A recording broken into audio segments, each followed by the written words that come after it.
لال پور گاؤں میں ایک بہت غریب لڑکی رہتی تھی جس کا نام لالی تھا۔ لالی کا باپ لال جان بہت غریب تھا جو جوتیاں بیچ کر گھر کا گزارا کرتا تھا۔ لالی کے باپ کا خواب تھا کہ اس کی بیٹی پڑھ لکھ کر ایک بہت بڑی افسر بنے، اس لیے لال جان نے لالی کا ایڈمیشن ایک بہت بڑے اور اچھے اسکول میں کروا دیا۔ اس اسکول میں بہت امیر امیر گھرانوں کے بچے پڑھنے آیا کرتے تھے۔ لالی کا باپ خود دن رات محنت مشقت کرتا تاکہ اس کی بیٹی کو پڑھائی میں کوئی مشکل نہ ہو۔ لالی کی کلاس میں ایک لڑکی پڑھتی تھی جس کا نام پنکی تھا۔ پنکی بہت امیر تھی اور اسے غریبوں سے بہت نفرت تھی۔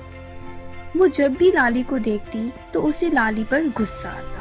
وہ لالی کو کہتی، تم غریب لڑکی ہمارے اسکول میں کیا کر رہی ہو؟ تمہیں یہاں ایڈمیشن کیسے مل گیا؟ تمہیں ہمارے اسکول میں بالکل بھی نہیں ہونا چاہیے تھا، کیونکہ نہ تو تمہارے پاس کوئی گاڑی ہے اور نہ ہی کوئی اچھا سا گھر۔ تم تو ہمارے اسٹیٹس کی ہی نہیں ہو۔ اور پھر پنکی اپنے دوستوں کے ساتھ لالی کا بہت مذاق اڑاتی اور کہتی، دیکھو دیکھو اب ایک جوتے بیچنے والے کی لڑکی ہمارے ساتھ اتنے بڑے اسکول میں پڑھے گی۔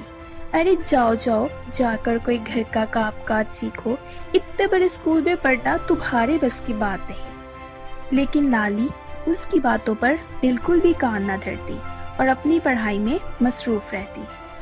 پھر جب امتحان ہوئے تو لالی نے کلاس میں فرسٹ پوزیشن لی اور پنکی سے بہت اچھے نمبر لیے، جس سے پنکی کو لالی پر اور بھی زیادہ غصہ آنے لگا اور اس نے اس بار ارادہ کر لیا کہ وہ لالی سے اس کا بدلہ ضرور لے گی۔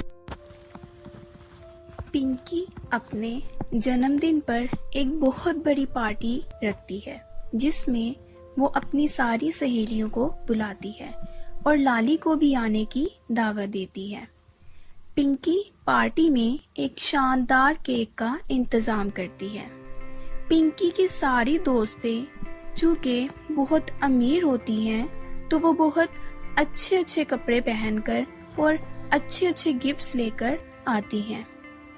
اب لالی بیچاری ایک غریب لڑکی، اس کے پاس نہ تو کوئی اچھے سے کپڑے ہوتے ہیں پہننے کے لیے اور نہ ہی کوئی اچھا سا تحفہ ہوتا ہے دینے کے لیے، تو وہ پارٹی میں یوں ہی چلی آتی ہے۔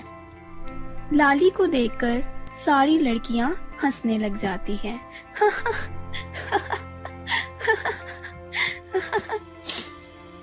اور اس کا مذاق اڑاتی ہے، جس کی وجہ سے لالی رونے لگ جاتی ہے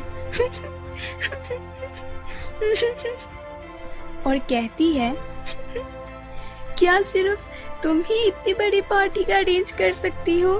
تم دیکھنا ایک دن میں بھی اتنی بڑی پارٹی رکھوں گی اور تمہیں اس پارٹی میں بلاؤں گی اور اتنے ہی اچھے کپڑے پہنوں گی، اور پھر دیکھنا ایک دن میں ایسی پارٹی ضرور رکھوں گی۔ پنکی کہتی ہے، اتنی بڑی پارٹی رکھنے کے لیے تمہارے پاس پیسے کہاں سے آئیں گے؟ لالی روتے ہوئے گھر سے نکل جاتی ہے اور جب اپنے گھر پہنچتی ہے تو روتے ہوئے ماں سے کہتی ہے، ماں کیا ہم اتنے غریب ہیں کہ اچھے اچھے کپڑے بھی نہیں پہن سکتے؟ کیا کبھی ہمارا اتنا اچھا گھر نہیں ہوگا؟ اور پھر اپنی ماں کو سارا واقعہ سناتی ہے۔ لالی کی ماں کہتی ہے، بیٹا ہمارے پاس اتنے پیسے کہاں کہ ہم اتنی بڑی پارٹی رکھ سکیں۔ اتنے میں وہاں پر ایک پری آتی ہے جو کہ سب کو پریشان حال میں دیکھ کر پوچھتی ہے، ارے تم سب لوگ اتنے پریشان کیوں ہو؟ لالی کی ماں سارا واقعہ پری کو سناتی ہے۔ پری کہتی ہے، تمہارے گھر میں جو چیز سب سے زیادہ موجود ہے وہ میرے پاس لے آؤ۔ لالی کی ماں کہتی ہے، پری لالی کے باپ تو جوتے بیچ کر کما کر لاتا ہے، ہمارے گھر میں جوتے ہی سب سے زیادہ پڑے ہوئے ہیں۔ پری کہتی ہے تو جوتے ہی لے کر آ جاؤ میرے پاس۔ لالی کی ماں سارے جوتے گھر کے اٹھا کر پری کے پاس لے کر آتی ہے۔ پری اپنی چھڑی کے ذریعے ان جوتوں پر جادو کرتی ہے اور وہ سارے کے سارے جوتے ایک ہی دم میں سونے کے ڈھیر میں بدل جاتے ہیں۔ اس سونے کو دیکھ کر سارے گھر والوں کے چہرے خوشی سے چمک اٹھتے ہیں۔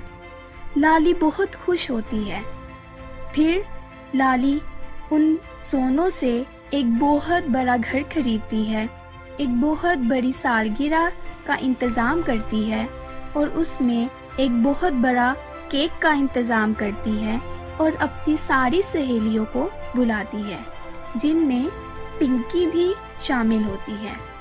پنکی اتنی بڑی پارٹی کو دیکھ کر بہت حیران ہو جاتی ہے اور اپنے کیے پر بہت شرمندہ ہوتی ہے۔